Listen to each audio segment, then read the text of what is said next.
most of us think we have a problem in our life unless we have something that's a bigger problem to contrast it with. And when you see this story and you walk through their exact life experience of the course of these 2 years, the year that we work with them is 30 days, but you see the course of what's happened to them by finding out what's happened a year later, you begin to understand that it doesn't matter what happens in your life, you are more than any moment. There's no challenge you can't face and overcome.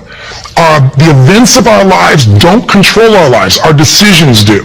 And so I figured if we could take a couple that has faced this big a challenge and be able to break through, then you can look whatever's in your life and make it happen. It's kind of like, if I wanted to show you that if you could face your biggest fear, your smaller fears kind of drop aside.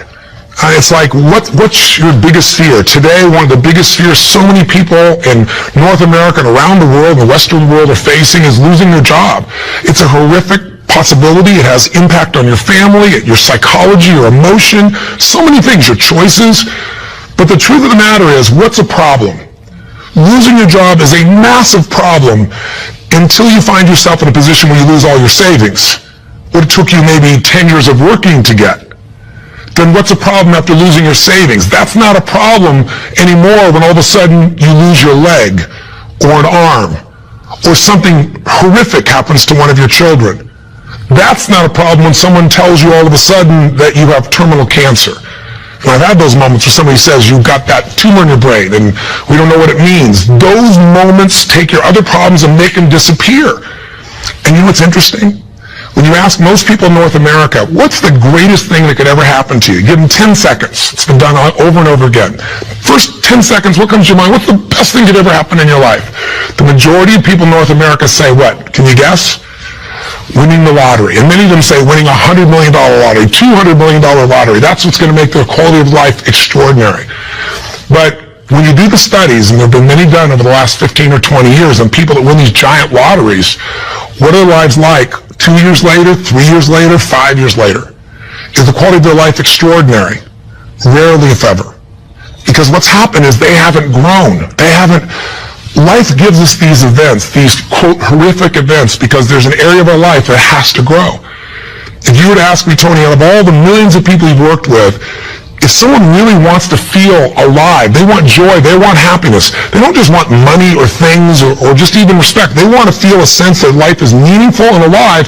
What does it take? I tell you one word: progress. When you're making progress in your life, it doesn't matter where it is, you're going to feel more alive.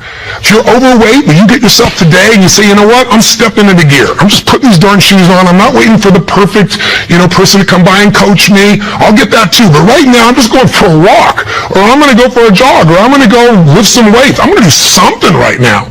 And you get yourself into gear, and you do that for a few days in a row. Even if you haven't lost the 10, 20, or 30 pounds yet, you're going to start feeling better immediately because you have the power of momentum and you're making progress.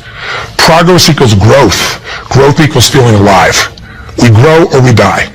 So what's the worst thing that could ever happen in your life? Same survey, ask the people in North America, 10 seconds to come up with the answer. Number one answer, to become a quadriplegic.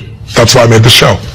Because the idea that I could be in a position where I'd be alive, but I couldn't physically feed myself, take care of myself, that I'd be completely immobilized, for most people, that's the scariest thought of all. To them, that's the worst possible fear. So by going through this journey with Frank and Kristen and experiencing their emotions and seeing and feeling that in 30 days they could go from trapped in their home where there's no possibility of a future, no idea of intimacy, no idea of children, to world travelers who are doing things they weren't doing before when he was, quote, supposedly able-bodied, happier and stronger and closer in their love than ever before, and you know it's real, and you see the results a year later as we do the follow-ups, and you haven't seen the follow-ups, be sure to see that and hear about the story of what's happened with them. When you get that experience, it affects you. Because it isn't somebody verbally telling you a story, it's something you kind of went through. So the idea here is, I'm sure you have some other fears outside the one we just came up with. Whatever you're afraid of, the job, the loss of relationship, trust me, it's small. If you'll face a bigger fear, that little fear will start to be handled pretty easily. That's why when all of us go through in our lives extreme stress, we're all going to go through it. You're going to have a home burned down, or something's going to happen to somebody you love, or someone's going to pass before you're prepared for it, which is almost always. Or you're going to find yourself in a financial situation that feels like you can't turn it around. Or you might feel like personal character assassination, or maybe you get mugged, or maybe you get a terminal disease. We all will face multiple times in our life extreme stress. The difference in people's lives is not what we face, it's what we do with what we face. You can take yourself from a place where in the face of absolute total tragedy, you triumph. But it requires making some new decisions, taking some new actions, and mastering a part of yourself that can unleash all of your power and abilities as a human being. That human spirit, as corny as it sounds, can be channeled in a very specific way. And if you do, the game of life changes. So I'll give you another example outside Frank and Kristen. A friend of mine who just passed recently, he's always been a deep inspiration to me. His name is Art Berg. And Art's a guy that was a young man, good-looking, strong, athletic. He lived in Utah. And he fell in love with his absolute sweetheart. She was, the most popular girl, the most attractive girl. She met all the criteria of a college boy. And his buddy and he are driving across the state to go to where he's going to get married. And he falls asleep in the back seat while his best friend is driving. And his best friend falls asleep in the middle of the night as they're driving. My friend Art Berg woke up rather intensely on the desert floor with the car upside down, his legs trapped beneath it, and unable to feel anything. He became a quadriplegic in an instant. His friend actually was beat up but actually survived. Now, what do you do in a situation like that? Well, the first thing most people do is they want to curse God or they want to curse their friend. It's not their fault. Most of what happens in our lives is not our fault, but what we do with it is going to determine the quality of our lives. Sometimes it is our fault, let's be honest. But lots of times, events happen. Stuff happens, or whatever word you want to place stuff with. You know what I'm talking about. But what's different about this man is he made a different set of decisions. On that day, he said to himself, you know what? I got two choices. I can live here in the dirt and live and suffer the rest of my life for what I've lost, or I can figure out how to maximize what I have. He developed this mindset. His mindset was, before the accident, there were about probably 10,000 things I could do. After the accident, he said I could probably do 9,000 things. Before the accident, I was probably not even doing 500 of those things. I'm going to do more while I am now. And he did. He became an entrepreneur, started his own bookstore, and became very successful. He married the same childhood sweetheart because this man was so inspirational to be around. It didn't matter whether he was in a chair. She loved him. He had 2 children, one of the greatest gifts of life. And he did all kinds of crazy things. He'd scuba dive. His friends would put him in a suit and tie a set of weights to him. He'd drop to the bottom. They'd drag him along the bottom. That was his idea of scuba diving. He was an incredible human being, and he lived an incredibly full life filled with joy. The worst thing ever happened to you would be a quadriplegic. The best thing, win a lottery and feel like everybody wants something from you and you didn't earn it, and there's no sense of joy, and everything's about trying to hang on to what you got. What is the best thing that can happen to you? What is the worst? The worst is not to take control of the force that controls your life. And that force is human emotion. I want you to think about this and answer a question for me if you would. What really changed Frank and Kristen's quality of life? What changed them? You can see the change. You can see it even more a year later that it's continued to happen. What made the change possible? Did you get it? Did you see it? The answer is simple. We changed the emotional pattern that was controlling their life. And you and I have emotional patterns that are controlling us right now. Whether we're aware of it consciously or not doesn't matter. It's the force that is shaping you. It's shaping your relationship. It's shaping your finances. It's shaping your career. It's shaping the amount of joy or unhappiness or suffering or excitement you have right now in this moment. But it's an invisible force most of us never take a look at. You might want to take a look at it right now through the eyes of what we did with Frank and Kristen. Now, what was the emotional pattern that was dominating them at the beginning of the show? You could feel it, couldn't you? And there was this feeling of death, that there was no future. Probably the most common belief system in people in North America and now in Europe. 60% of Americans now believe that the future is going to be worse than the past for themselves and for their kids. 70% of Germans and Europeans, I think it's 80% according to the Pew study recently in France. Around the world, we're starting to believe that circumstances control who we are. Don't get me wrong, circumstances play a huge impact. Events play a huge impact on your life, but they're not the ultimate determining factor. The force of human spirit or emotion is it. With the right emotion, you can unleash things you could never dream of. And I know you know this is true. So take a look. Let's analyze. Where do these two live after the accident? Well, where would you live if you were Kristen? I mean, you've lost your future, supposedly. There's no intimacy. There's no chance of children. You've become the full-time nurse to your husband who you love, but now you're changing his catheter every few hours. You're afraid to leave the house because you're afraid, what if he falls over? He may stop breathing. I mean, there's no life. So she goes from the emotions of feeling depressed for the life she's lost to feeling angry. I call it a crazy eight. We get tired of feeling sad, and then we'll get angry for a while, and then we beat ourselves up for being angry at ourselves or God or our partner, and then we get all depressed again. It's a common pattern. You don't have to have something like their event happen in your life to get stuck in a crazy eight. But interestingly enough, she's living in that place, and now what's Frank doing? Frank wants to help his wife, but he's got a limitation we got to break through. He's got a belief. All breakthroughs start with a change in your beliefs. Because once you believe how something is, that means you're certain that's how it is. If you're certain it can't change, you're right, it can't. I can't convince you. No one else can convince you. And Frank's thinking, I'm helpless, and I've harmed my wife. And he's living with the emotions of guilt and sadness and depression. And when he's tired of that, he gets completely overwhelmed because he says, if I just would have not jumped in, or if I would have jumped in a different spot, or a million other things, if they were different, then I wouldn't have destroyed my wife's life. Instead of saying, my wife needs me right now, and I don't give a damn if I'm trapped physically in this chair, my soul, my spirit's going to reach her.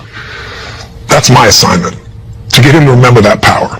To not only get him to remember it, but to get him to use it and shift his wife. And that's what we did through this process. How? Well, the process really was giving him a series of experiences that would change his entire belief about who he is. I could try to tell him, oh, here's what you can do. And yeah, I'm 6'7", and I obviously have use of all my appendages. Easy for me, right? But if I get him to have some experiences, like I bring him to Fiji, and I show him he can get out of the house, more than get out of the house, become a world traveler, and go through all the challenges that are part of that. But if you watch our little section of the story behind the story, you'll hear some things that weren't in the show about that, by the way. But I get him to travel to Fiji, and the first thing I got to do with him is I got to get him to experience, not know intellectually, but experience he can make a difference for his wife. He is not helpless. She needs him, and he can transform her. He can take her from crying, sad, out of control, angry, to laughing and giggling and feeling love that fast. It's a beautiful moment in the show if you watched. And all it is something called presence. Something if you're not clear about, do some homework, follow up with us or someone else, figure out how to create that, because that's what changes relationships. Presence. It works. And Frank starts to understand, not verbally, but by his own experience, hey, I don't have to live in that sadness or that feeling of being unworthy or that feeling of being overwhelmed. I can matter. I can matter to her. I don't have to be the person she just takes care of. It was a huge shift in the experience. And I'm giving you Frank's example because it relates to yours. Maybe you have different emotions, but then we all get to points where we feel like we don't matter, or we can't change something. We're stuck, and it's our belief. Great way to break that belief. Get yourself another experience. That's what I do with people in seminars. That's what I do in any coaching process. Change it. What do we do after that? We take him through the experience of facing his fears, and we get him to do the skydive together with his lady. And he feels total freedom for the first time since the accident. You get freedom when you face your fear. Not just face it, but you push through it. I get him to face separation from his lady for 10 days. Get him to be in a room with Olympic athletes who couldn't move across the room. He couldn't move across the room, but now they're incredible, and he feels like he's not enough, and he has to push through that. Show him how to get back his dream. Drive his truck. Get in that thing and drive 100 miles an hour, even though all you got is your elbows to drive the darn thing, and I'm on the other seat. Pretty cool thing. So it was a stacking of these experiences that got Frank to own himself in a new way, to build a new identity, a new set of emotional patterns. So here are the steps, and this is what you want to do. What did I do with him? I did 4 things. That's all I really did at its core. Number 1, for both of them, for Frank and Kristen to transform, I identified where do they live emotionally. That's what you got to do. Where do they live emotionally? Well, we just decided, we just described where they live. Depression, anger on one side, feeling guilty, feeling overwhelmed, feeling sad on the other. There's no way that can change your life with that as the emotional fuel to get you to take action. You're not going to take action. There's not enough intensity to get you to get through the obstacles or the tragedies or the challenges. Once you see what the pattern is and you tell yourself the truth, this is where I'm living, step 2 I did with them, is I identified what's the antidote. So if fear is what's controlling things right now. We need an antidote called courage. Now, courage doesn't mean that you're not scared. Courage just simply means that you're scared to death, but you do it anyway. It's an emotional muscle. It doesn't feel good. You just exercise it. That's what courage is. I mean, everybody you know has different emotional patterns. And it may be hard to see it in yourself, but I bet you know in other people. I mean, come on. Don't you know somebody who lives every day and they're angry all the time, or they're pissed off, or they're frustrated, or they're worried all the time? I mean, haven't you met people at different times who, don't you know somebody that's always kind of playful or crazy or cracking jokes? Better yet, do you know somebody who's not really funny, but they think they are? And they tell a stupid joke and everything else. It's not even funny, but they crack themselves up so much that you find yourself cracking up, right? I mean, people have patterns. The question is, what's yours? See, if you can identify the patterns in other people, you can start to see them in yourself as well. And you know what we all do? We all find a way to try to get what I call home. Home is, I noticed after 9/11, I'm with 2,000 plus people from, I think it was 45 countries. I was in Hawaii. The accidents happened, the tragedy happened, you know, the attacks happened, and we got the information at 3 o'clock in the morning in Hawaii, and we had, you know, 100 plus people, 200 people that were from New York, many of which, you know, worked and had offices and friends in the towers, and all their friends died or their whole company disappeared. And I had to bring these people in from all these countries with different religions, different backgrounds, different belief systems. Some people were celebrating. Other people were crying and saying it was the end times. It was unbelievable. I noticed all this emotion around me. And the biggest thing to put them all together is I had to say, what's really going on here? And I noticed angry people got angry. Sad people got sad. Guilty people, a nurse, she was guilty, she wasn't there helping people, but she's always guilty. The angry lady's always angry. We all have a home. Many of the people didn't live in the United States, didn't know anyone in New York City, and they were yet angry, guilty, or sad. Why? They weren't angry, guilty, or sad about the 3,000 people a day that die of cancer and heart disease. They're all mothers, fathers, children. I pointed out that day. You can't be convenient with your compassion, and yet most of us are. We're unaware that we use events as a trigger to get home, back to the patterns we know, even if it's uncomfortable. So if you identify where you live, emotionally, the patterns are limiting you, the second piece is find the antidote. Courage to replace fear. If you're feeling this unbelievable feeling of overwhelm, you need love or support. And not just go get it, go give it. See, finding that antidote starts to change the game. And then after you identify it, you find the antidote. Number 3 is you got to practice that emotion. I know that sounds weird. I'll explain what I mean in a moment. But you got to do that emotion enough consciously that you can go from frustrated or depressed to determined. And you know how to shift that gear, and it's not fake, it's not some pump up, it's real. And it changes your life when you can do that like that. And it's a biochemical change. It's not some I'm happy, positive thinking BS. That's not what I teach. I'm not here to tell you go to your garden and chant there's no weeds. I'm here to say there's the weed, go pull it out. But you're not going to pull it out without determination, without passion, without commitment. Am I making sense? So if you know the pattern, if you find the antidote, if you practice it enough, and then the final step, you condition it. You practice enough that you can just automatically go into it. That's when your life changes. So what are you going to do as your assignment for this week? To take this little 10-minute rant I'm giving you and convert it into a massive, measurable increase in the quality of your life. I can't do that for you. You can do it for yourself if you do what I tell you. Here's what you're going to do. Step 1, and this will be on the web as well. Step 1, you got to identify where you live. So where do you live? Where do you live emotionally? You personally, just like we did with Frank and Kristen. There are thousands of emotions. There's 4,000 words in the English language, I should say, for different individual emotions. I did the research on it years ago. I'm going to have you take out a piece of paper, pen, take out your notebook, computer, get a page. On one side, one column, write all the emotions that you experience at least once a week that empower you in some way. Love, passion, excitement, creativity, whatever it is. Peace, determination, I don't know. What are yours? I want you to write the emotions, though, you don't experience once in a while. The ones you experience at least once a week in a powerful way and really feel it. Not an emotion you feel once every blue moon. On the other side of that page, or if you do it on our little application or wherever we put it here, the other side I want you to write all the negative emotions, or to be more fair, all emotions can be positive if you use them, all the disempowering emotions, the ones that tend to put you in a state where you don't follow through. And I want you on that side to write all of them and do it simultaneously. Just keep making your list. What are the emotions I go into that mess me up, like feeling frustrated or overwhelmed or lost or alone or depressed or pissed off and rageful, whatever it is you go. And again, not emotions you experience once in a while, the ones you experience at least once a week. So make a list of all the emotions you experience at least once a week, ones that empower you, ones that disempower you, on the list. That's step one. That's identifying where you live. And circle the top two out of the whole list that you experience most often that are empowering, and the top two you experience most often that are disempowering. That'll be step one. Now, I'm trying to explain it to you here. It'll be right in front of you as well, so if you forget what I'm saying, it's going to be on the little checklist.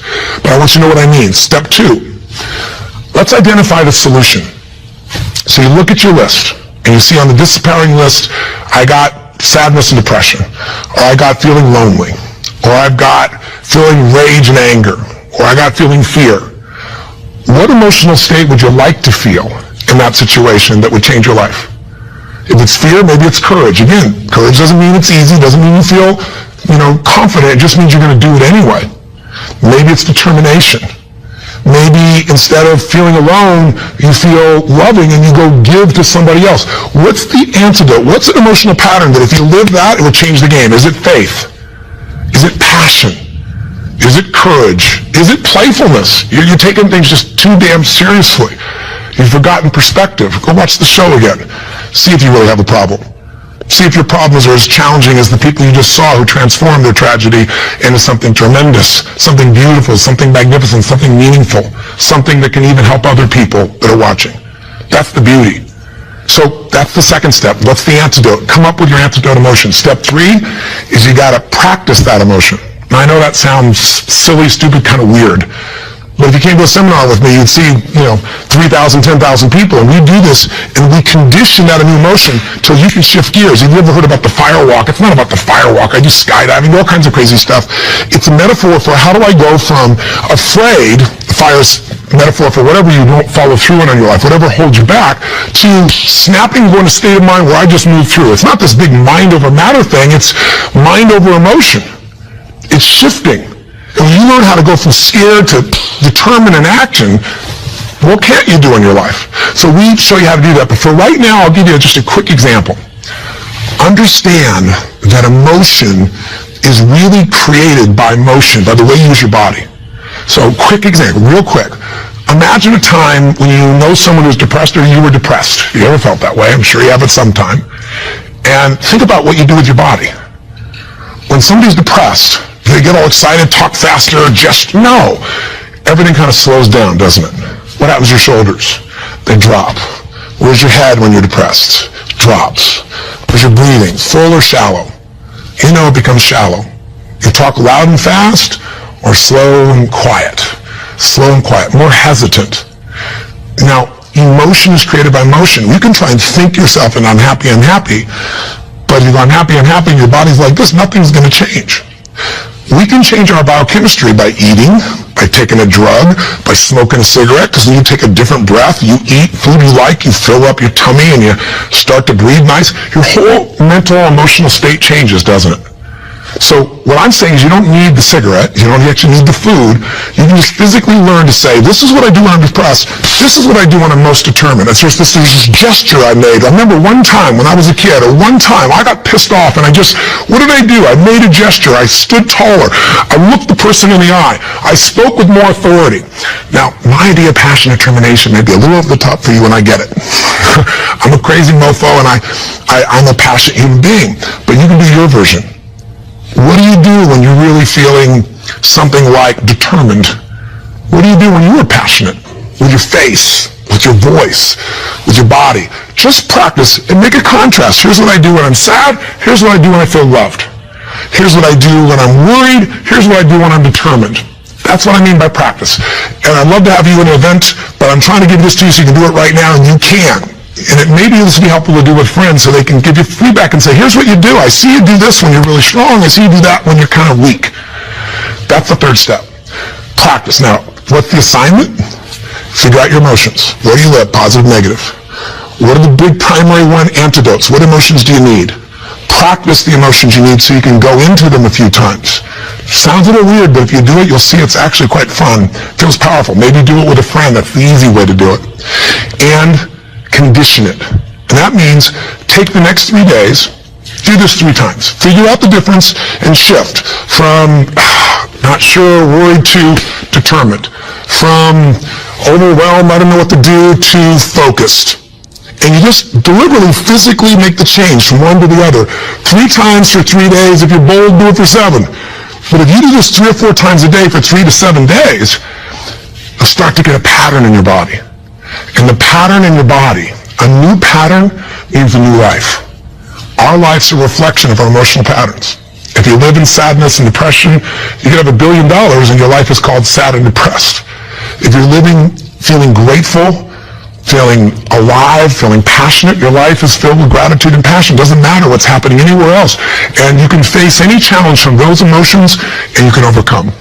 Does this make sense? This is how you can take what you watched in that show and convert it into some actions that'll change you. Very simple approach. Or come see me or get some coaching. I've got all kinds of resources, but this is something you can do right now. You don't need anybody else to make happen. You just need a little ability to take action. Make sense? And if you haven't seen the show, for God's sakes, go on Hulu and watch the show, or all this will just sound like a bunch of words. If you've had the experience, you know what I'm talking about, and you've witnessed it, it'll be real in you right now, and you'll get a sense of what you can do to move forward.